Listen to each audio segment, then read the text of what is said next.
اور یہ جو منافق قسم کا ایک منافقانہ اپروچ رکھنے والا جو مولانا ہے، یعنی جس کے قول اور فعل میں تضاد ہے، جو بخاری مسلم میں حدیث ہے منافق کی 4 نشانی ہے، بات کرے گا جھوٹ بولے گا، اور جب امانت رکھی جائے گی خیانت کرے گا، عہد کرے گا تو توڑ دے گا، اور جب معاملہ ہوگا تو گالی گلوچ پہ اتر آئے گا۔ اس کا حال یہ ہے کہ کئی سال پہلے یہ اس مناظرے میں بیٹھا ہوا ہے جس مناظرے میں ان لوگوں نے چشتی رسول اللہ کا دفاع کیا ہے شتی ہاتھ کہہ کے، اور آج یہ کہہ رہا ہے کہ جی ہم تو چشتی رسول اللہ والے کلمے کو غلط مانتے ہیں، تو اس کی 2 نمبری پکڑی گئی ہے۔ ٹائم قیامت تک ہے جواب دینا اس بات کا کہ اس وقت دفاع کیا تھا، اب تم پہ کون سا حق ایسا کھلا ہے کہ جس کی وجہ سے چشتی رسول اللہ سے انکار کر رہا ہے، وہ بھی ایک چھوٹا چوزا۔ مفتی منیب الرحمان نے نہیں کیا، بڑے علماء نے نہیں کیا، نہ وہ کریں گے۔ مرزا جیلمی نے سیدھے سادے مسلمانوں کو بہکانے کے لیے اور ورگلانے کے لیے جو حربے اختیار کیے ہیں، ان میں سے ایک حربہ چشتی رسول اللہ والا جھوٹا واقعہ ہے، جس بنیاد پر مرزا جیلمی نے کروڑوں سنی مسلمانوں کے اوپر بہتان لگایا کہ چشتی رسول اللہ یہ بریلویوں کا بنیادی عقیدہ ہے اور یہ بریلویوں کا کلمہ ہے۔ اسی طریقے سے بریلوی آتے ہیں تو ہم اس کے ساتھ بنیادی عقیدے کے اوپر بات کریں گے، چشتی رسول اللہ پہ، جبکہ یہ دنیا کا وہ بدترین جھوٹ ہے جس کا حقیقت کے ساتھ کوئی تعلق نہیں ہے۔ علماء تو کجا، ایک سادہ سنی بریلوی مسلمان بھی یہ نہیں کہتا کہ یہ چشتی رسول اللہ ہمارا بنیادی عقیدہ ہے یا یہ کلمہ درست اور صحیح ہے۔ اور بحمد تعالیٰ میں نے دلائل کے ساتھ یہ بات واضح طور پر اپنے پچھلے بیان میں ثابت کی ہے کہ جو بندہ یہ کہے کہ چشتی رسول اللہ کہنا درست ہے اور یہ کلمہ صحیح ہے اور کلمہ پڑھنا چاہیے، نعوذ باللہ تعالیٰ، وہ بندہ دائرہ اسلام سے خارج ہے، اس کا اسلام کے ساتھ کوئی تعلق نہیں ہے۔ اب مرزا جیلمی کا چونکہ سارے کا سارا مقدمہ اس کے اوپر کھڑا تھا، اور بریلویوں کے خلاف جتنا اس نے پراپوگنڈا کرنا تھا اس کے لیے اس کے پاس یہ ایک واحد ہتھیار اور سہارا تھا، اور یہ بریلویوں کے خلاف جو مقدمہ مرزا نے کھڑا کیا تھا، میں نے اللہ کے فضل و کرم سے جڑ سے اکھاڑ کے پھینک دیا اور دلائل سے ثابت کیا کہ مرزا جیلمی نے یہاں دجل کر کے اہل سنت کے خلاف ایک منفی اور جھوٹا پراپوگنڈا کیا ہے۔ اب اس بیان کے آنے کے بعد مرزا جیلمی اس قدر بخلاہٹ کا شکار ہوا ہے کہ میرے اوپر طرح طرح کے الزامات لگا رہا ہے اور کہہ رہا ہے کہ یہ مفتی جو ہے یہ منافق آدمی ہے، اس کے قول و فعل میں تضاد ہے، یہ پہلے جو ہے وہ اس واقعے کا دفاع کرتا تھا اور آج اس واقعے کا انکار کر رہا ہے، جبکہ حقیقت یہ ہے کہ تقریباً 5 سال پہلے بھی میں نے اس پر ایک مکمل بیان ریکارڈ کروا کے اپلوڈ کیا تھا اور دلائل کے ساتھ یہ ثابت کیا تھا کہ یہ واقعہ جھوٹا ہے، اور آج بھی بحمد تعالیٰ میں یہی کہہ رہا ہوں کہ یہ واقعہ جھوٹا واقعہ ہے۔ اب مرزا جیلمی کو اس کے اوپر بڑی پریشانی ہوئی کہ اس کو تو جھوٹا ثابت کر دیا اور دلائل دیے ہیں علماء کی کتابوں سے کہ یہ اس طرح کی چیزیں صوفیہ کی کتابوں میں الحاقات کر دی جاتے ہیں اور جھوٹی باتیں ملا دی جاتی ہیں، تو اب کیا کیا جائے؟ اب اس نے میرے خلاف پر پروپیگنڈا کرتے ہوئے ایک 11 سال پرانی مناظرہ کی ویڈیو نکالی، اور اس مناظرہ کے اندر میں بیٹھا ہوا تھا، اور اس مناظرے میں وہابی مناظر کی طرف سے یہی واقعہ پیش کیا گیا، اور واقعہ پیش کر کے اس کے اوپر فتویٰ لگانے کا مطالبہ کیا گیا کہ یہ کتاب میں واقعہ موجود ہے لہذا تم فتویٰ لگاؤ۔ تو سنی مناظر نے بجائے فتویٰ لگانے کے یہ کہا کہ بات یہ ہے کہ فتویٰ تب لگایا جائے جب فتوے کی شرائط پائی جائیں لگانے کی۔ جو واقعہ تم پیش کر رہے ہو، اس واقعے کو پیش کرنے میں تم نے خیانت کی ہے۔ خیانت یہ کی کہ اسی واقعے کے اندر یہ لکھا ہوا ہے کہ خواجہ پر اس وقت کیفیت طاری تھی، تم نے یہ عبارت کیوں نہیں پڑھی کہ خواجہ پر کیفیت طاری تھی؟ تاکہ مسئلہ واضح ہوتا کہ اس حالت میں جو چیز کسی سے صادر ہو، کسی صوفی سے، تو اس پر اس حالت میں فتویٰ لگایا جا سکتا کہ نہیں۔ تو وہابی مناظر نے خیانت کی تھی، اس کے جواب میں اس کا یہ جواب دیا گیا، نہ تو اس وقت ہم نے یہ کہا کہ چشتی رسول اللہ کہنا درست ہے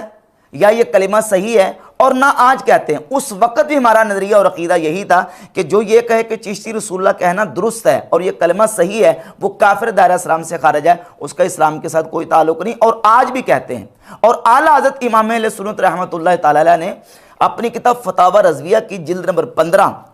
کے صفحہ نمبر 719 پر تو یہ بات 100 سال پہلے آپ نے لکھ دی ہے کہ جو بندہ یہ کہے کہ میں رسول اللہ ہوں،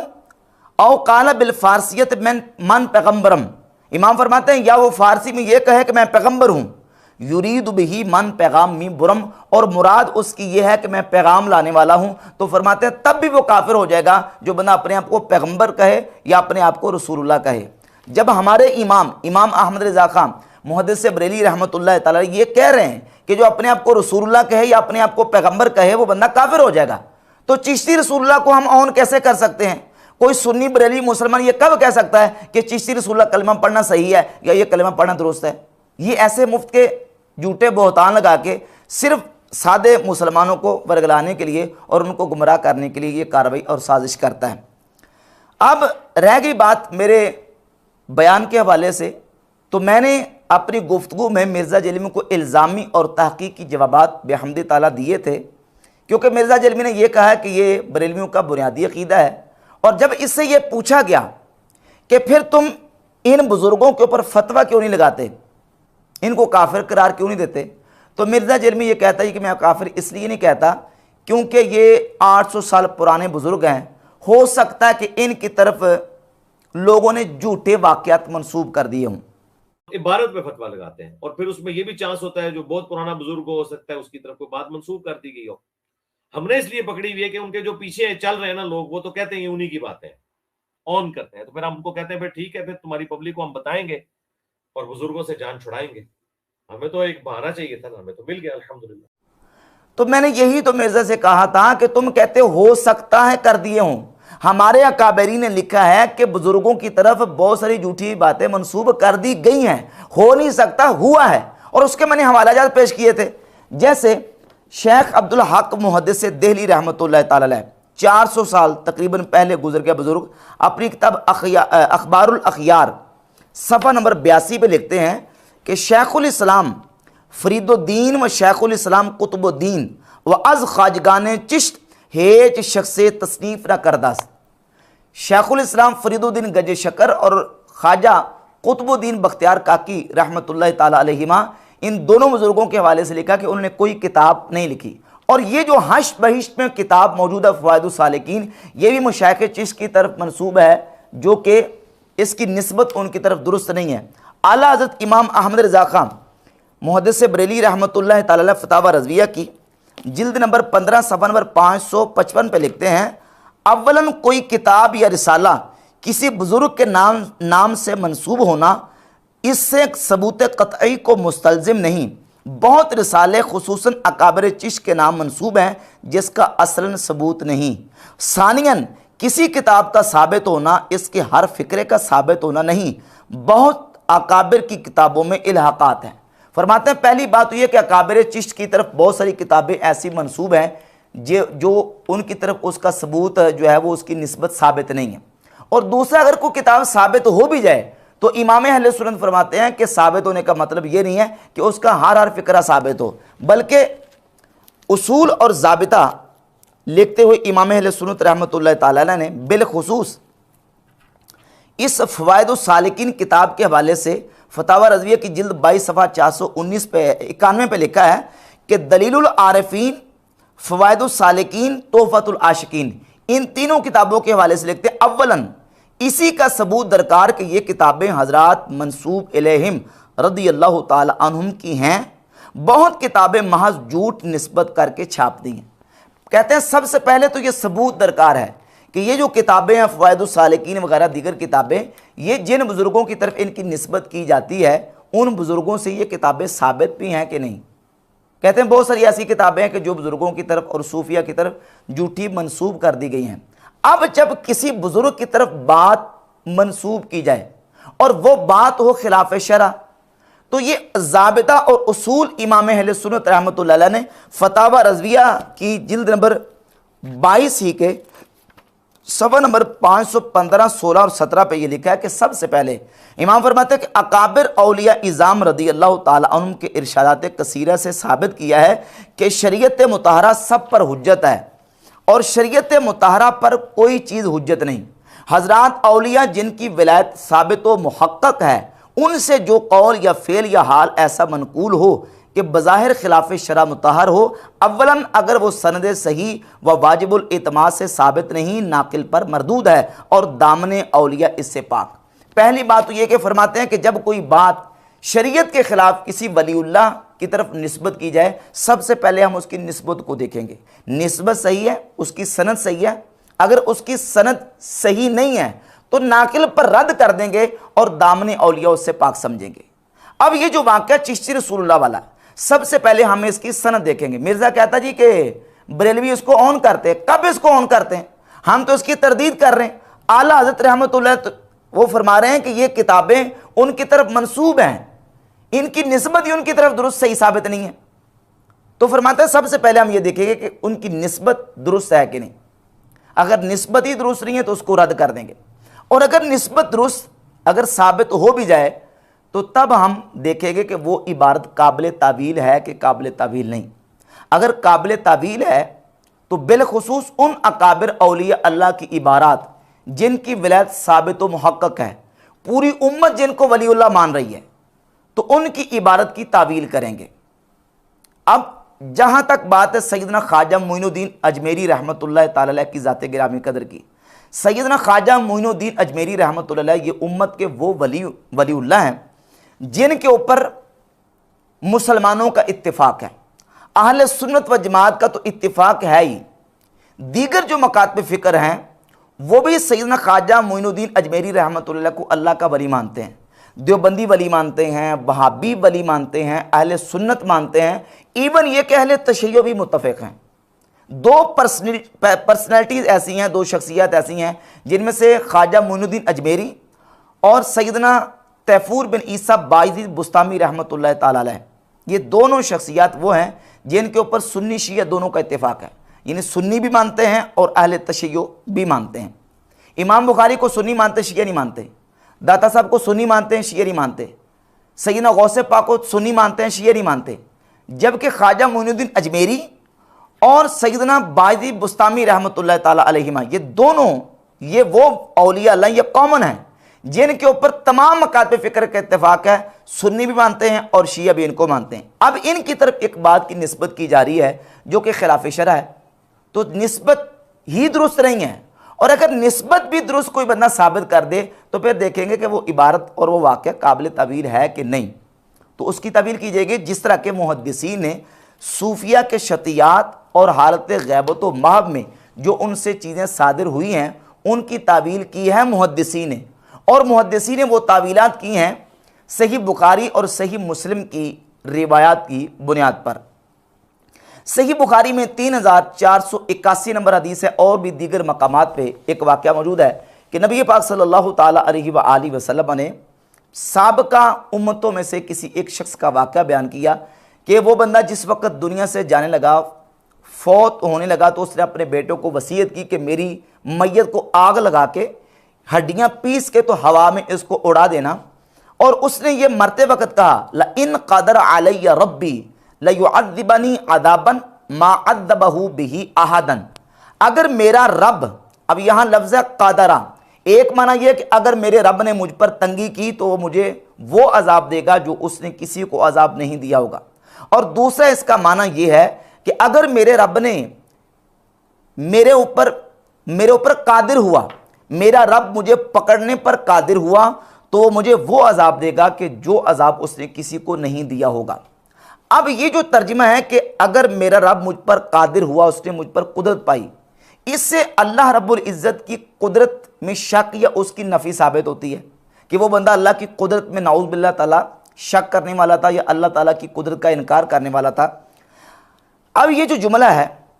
اس جملے کے اوپر شارحین حدیث نے کیا تبصرہ کیا، اور دوسری حدیث میں اس کے ساتھ اور ملا دوں، صحیح مسلم کی 6960 نبی پاک صلی اللہ تعالیٰ علیہ وآلہ وسلم نے ایک مثال بیان فرمائی کہ اللہ رب العزت اپنے بندے کی توبہ پر اتنا خوش ہوتا ہے، اس سے بھی زیادہ خوش ہوتا ہے کہ فرمایا کہ کوئی شخص وہ اپنی سواری لے کے جنگل بیابان میں گیا، اور سواری کے اوپر کھانا بھی تھا، پانی بھی تھا، اور اس کی سواری وہاں گم ہو گئی، پھر وہ سواری تلاش کرتا رہا حتیٰ کہ اس کو سواری نہ ملی، اور وہ ایک درخت کے سائے میں لیٹ گیا، پھر اچانک اس کو وہ سواری اس جنگل و بیابان میں مل جاتی ہے، اور وہ اپنی سواری کے ملنے پر اتنا خوش ہوتا ہے، شدت خوشی میں اس نے یہ کہا کہ یا اللہ تو میرا بندہ ہے اور میں تیرا رب ہوں۔ اخطأ من شدت الفرح اس نے یہ کلمات جو کہے ہیں وہ شدت خوشی میں کہے اور شدت خوشی میں اسے یہ خطا ہو گئی۔ اب یہ دونوں احادیث صحیح بخاری اور صحیح مسلم میں موجود ہے، پہلی صحیح بخاری کی اور دوسری صحیح مسلم کی۔ اس کے اوپر تبصرہ کرتے ہوئے شارحین اور محدثین کیا لکھتے ہیں؟ امام ابن حجر عسقلانی فتح الباری شرح صحیح بخاری میں جلد نمبر 6 صفحہ نمبر 648 پر لکھتے ہیں وَأَظْهَرُ الْأَقْوَالِ أَنَّهُ قَالَ ذَلِكَ فِي حَالِ دَهْشَتِهِ، کہتے ہیں کہ اقوال میں سے ظاہر یہ ہے کہ اس شخص نے یہ بات دہشت کی حالت میں کہی، وَغَلَبَةِ الْخَوْفِ عَلَيْهِ، اور اس وقت کہی جب اس پر خوف کا غلبہ تھا، حَتَّى ذَهَبَ بِعَقْلِهِ لِمَا يَقُولُ، حتیٰ کہ اس کی عقل چلے گی، اسے معلوم نہیں ہو رہا تھا کہ وہ کیا کہہ رہا ہے۔ وَلَمْ يَقُلْهُ قَاصِدًا لِحَقِيقَةِ مَعْنَهُ، اور اس نے یہ جملہ اس کے معنی کی حقیقت کا ارادہ اور قصد کرتے ہوئے نہیں کہا، بل فی حالت کان فیہا کالغافل والزاہل والناسی، بلکہ اس نے یہ جملہ اس حالت میں کہا جب وہ غافل، بھول جانے والا، ذہول پذیر ہونے جو نا وہ اس کو ذہول لاحق ہو گیا تھا، والناسی، اور وہ بھول گیا تھا، اس شخص کی طرح ہو گیا الذی لا یؤخذ بما یصدر منہ، جس شخص کے اوپر مواخذہ نہیں کیا جاتا اس وقت جو اس سے چیز صادر ہوتی ہے۔ یہ امام ابن حجر عسقلانی کی عبارت ہے، اور یہ امام نووی رحمۃ اللہ کی شرح صحیح مسلم ہے، اور اس میں اسی حدیث کے اوپر تبصرہ کرتے ہوئے امام شرف الدین نووی رحمۃ اللہ فرماتے ہیں وقالت طائفتن، ایک گروہ نے، علماء کے ایک گروہ نے یہ کہا اللفظ علی ظاہرہ، لفظ اپنے ظاہر پر ہے، ولیکن قالہ ھذا الرجل وہو غیر ضابط لکلامہ، اس شخص نے جب یہ کہا کہ اگر میرے رب نے مجھ پر قدرت پائی تو مجھے وہ عذاب دے گا جو عذاب اس نے کسی کو نہیں دیا ہوگا، یا وہ شخص جس نے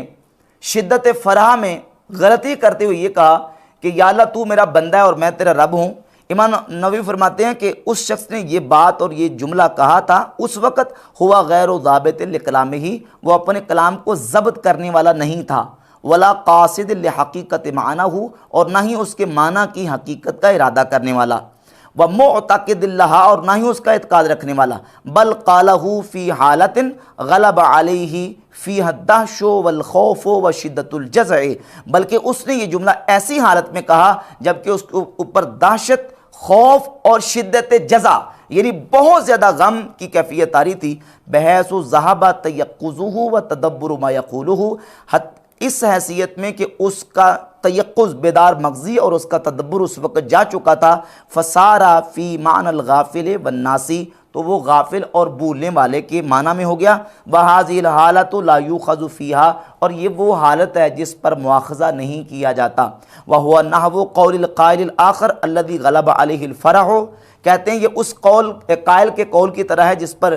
فرح اور خوشی کا غلبہ ہو گیا، حین وجد راحلتہ، جب اس نے اپنی سواری کو پایا اور اس نے کہا انت عبدی وانا ربک، یا اللہ تو میرا بندہ ہے اور میں تیرا رب ہوں، فلم یکفر بذالک الدہش والغلبۃ والسہو، امام نووی رحمۃ اللہ علیہ فرماتے ہیں ایسی حالت میں، ایسی دہشت، غلبہ حالت اور سہو کی حالت میں ایسے بندے کے منہ سے نکلنے والے کلمات اور صادر ہونے والے جو جملے ہیں ان پر تکفیر نہیں کی جاتی اور کافر قرار نہیں دیا جاتا۔ تیسرا حوالہ، یہی بات امام ابن حجر عسقلانی رحمۃ اللہ تعالی علیہ نے اپنی کتاب لسان المیزان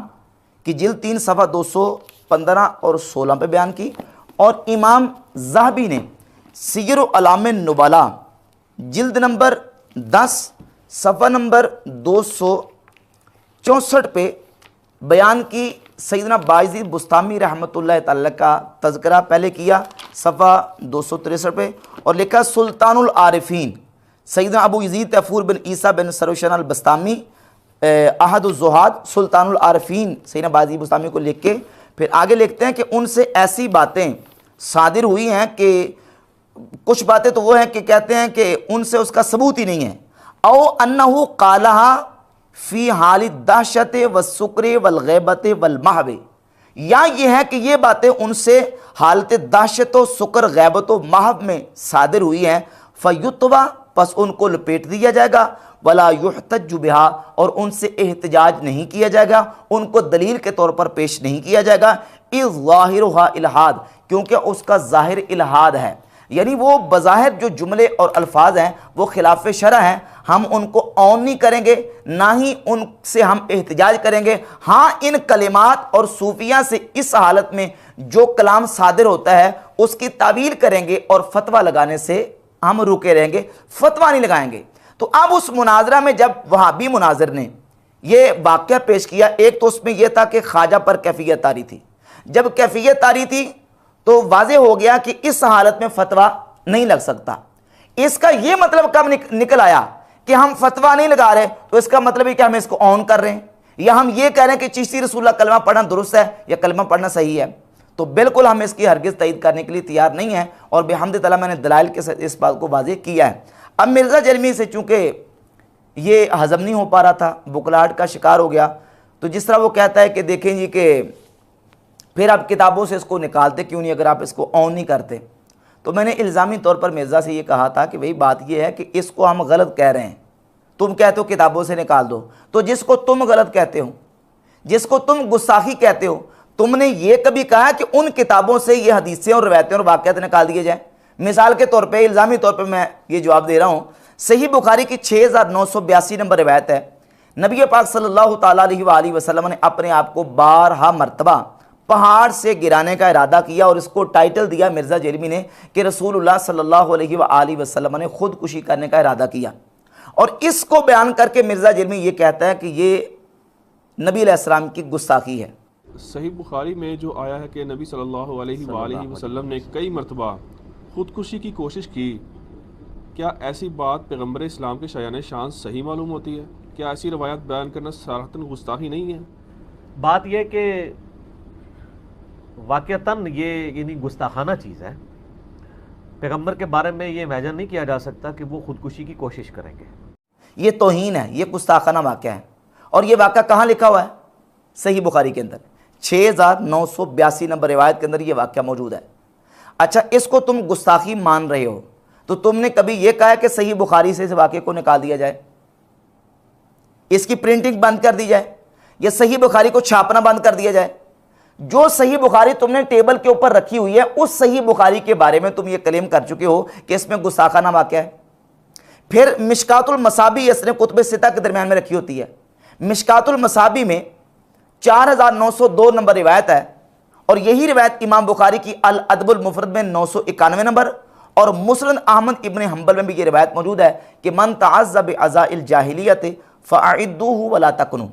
جو جاہلیت کے نسب پہ فخر کرے تو اسے کہو کہ اپنے باپ کا اعلیٰ تناسل کاٹ کے منہ میں رکھ لے اور کنایہ نہ کرے۔ اس کا ترجمہ بھی یہی مرزا نے کی ہے، اور کہا ہے کہ یہ اللہ کے نبی علیہ السلام کی گستاخی ہے، اس کو مانو اور بے ایمان ہو جاؤ۔ اور اس کو ناصر الدین البانی نے السلسلۃ واحادیث صحیحہ میں صحیح مانا ہوا ہے، اور اسلام 360 ایپ میں یہ روایت آج بھی موجود ہے، اور وہ روایت مشکات المصابی جو مرزا کے ٹیبل کے اوپر پڑی ہوئی ہے اس میں موجود ہے۔ کبھی تم نے یہ کہا کہ مشکات المصابی سے یہ روایت نکال دی جائے، یہ رسول اللہ کی گستاخی اور توہین ہے؟ مشکات المصابی کی پرنٹنگ بند کر دی جائے، الادب المفرد کی پرنٹنگ بند کر دی جائے، مسند احمد ابن حنبل کی پرنٹنگ بند کر دی جائے۔ یہ مشورہ تصوف کی کتابوں کے بارے میں تو تم دے رہے ہو جن کا نہ کوئی محقق ہے، نہ جس کی کسی نے تحقیق کی ہے، اور وہ کتابیں ایسے بغیر تحقیق کے چھپتی آ رہی ہیں، نہ ان کی کوئی تحقیق کرنے والا۔ یہ تو حدیث کی کتابیں ہیں، ان پر تو تحقیقات لوگوں نے کی ہیں، تو تم نے مشورہ دینا تھا اپنے بابا زبیر رضی کو کہ اس میں سے یہ روایت نکال دو، یہ رسول اللہ کی گستاخی ہے۔ ان کے بارے میں تم یہ کیوں نہیں دعویٰ کر رہے، اور کیوں نہیں تم مشورہ دے رہے کہ اس کی پرنٹنگ بند کر دی جائے؟ بخاری مسلم کی کئی ایسی حدیث ہیں جو کہ جتنے گستاخانے رسول دنیا میں گزرے ہیں وہ سارے انہی کو کوٹ کری جا رہے ہیں۔ قاری نیب ڈار صاحب نے کہا جی میں نہیں مانتا ان کو، سندھوں کی چھوڑ دو میں نہیں مانتا، جیسے آپ نے کہا طریف علی، ان کا آپ کیوں دفاع کرتے ہیں؟ ہم احادیث کی تعویل کرتے ہیں، اور میں بار بار بھی کہوں گا نیب ڈار صاحب کو بھی، غامدی صاحب اور ان کے ساتھیوں کو، کہ اگر ان کی بنیاد کے اوپر کسی مسلمان نے غلط عقیدے بنا لیے ہوئے نا، پھر آپ ضرور مسلمانوں کے اوپر ٹونٹ کریں۔ اور علی الحسن نقوی صاحب نے مرزا سے سوال کیا کہ جتنے گستاخان رسول اور جتنے منکرین حدیث ہیں وہ صحیح بخاری سے روایات پیش کر کے ثابت کرتے ہیں کہ صحیح بخاری میں رسول اللہ صلی اللہ علیہ وسلم کی گستاخی موجود ہے، تو آپ صحیح بخاری کا دفاع کیوں کرتے ہیں؟ اور نقوی صاحب نے کچھ صحیح بخاری سے روایات پیش کی، مثلا جو منکرین حدیث پیش کرتے ہیں ان میں سے ایک تو یہ ہے جو خودکشی والا واقعہ ہے، صحیح بخاری میں 6982 نمبر، اور اس کے علاوہ صحیح بخاری میں 364 نمبر جو روایت ہے